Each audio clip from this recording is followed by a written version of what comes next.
May buntag sa tanan. Ako di ay si Sal sa Disina. Nagtrabaho diri sa Ateneo Matina campus. Ikaw din? Ay may buntag sa tanan. Ako dahil si Arden Evangelista. Nagtrabaho diri sa Ateneo Matina in the agency ng Abian.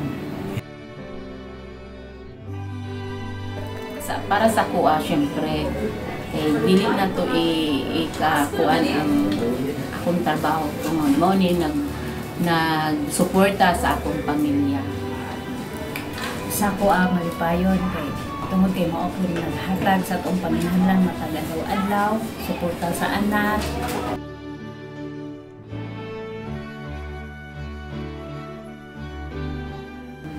Sa akuan na sir oy kay ang ginatawag na importante jud na sa atuwa ang respeto sa atong isig ka tawo.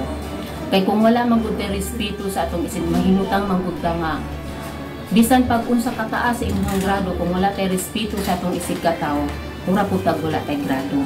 May pa nang giingon nila nga nasa gawas nga walay grado kay naay respeto kaysa sa nga naa kay grado kung wala kay respeto.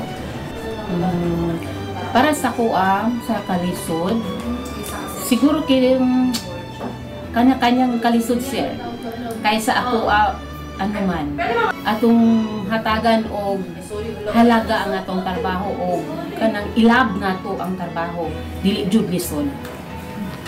Sa kuha, lisod siya, pero makaya rin no, kay kailangan man magmatatag sa'yo, kay mao yun na siya nga kailangan kay para makatrabaho ta siya, pero inubanan po sa pag-ampo sa Ginoo nga makaya na to kay wala man po yung problema nga dili makaya kung basta mosampit lang dito sa Ginoo. Mao yun na pinaka-importante sa tanan. Para sa kuha, maningkamot sila or ilahang hatagan o sa tawag anak ng halaga ang pag-eskwela kay lalim ang dili po jud sayon nga dili ta kahuman, mas importante jud nga naakay nahuman or naakay naabot sa imong sa tawag anang sa sir kanang sa kuha importante jud kaayong akong ka-advise sa mga estudyante nga eskwela gid mo samtang naapay kagasto ang ginikanan kay kana gyud ang kanang kayamanan nga dili gyud na makawat dili sa bayran. Ang tuson ninyo ang kakapoy sa eskwela kay asa ra man na kung mahuman mo. Mapalit ninyo ang yung gusto ko unsa yung paliton kay kung dili mo makahuman na magduno gitag nidoro pala man kita construction mo na nga eskwela samtang naapay ikabuga ang ginikanan.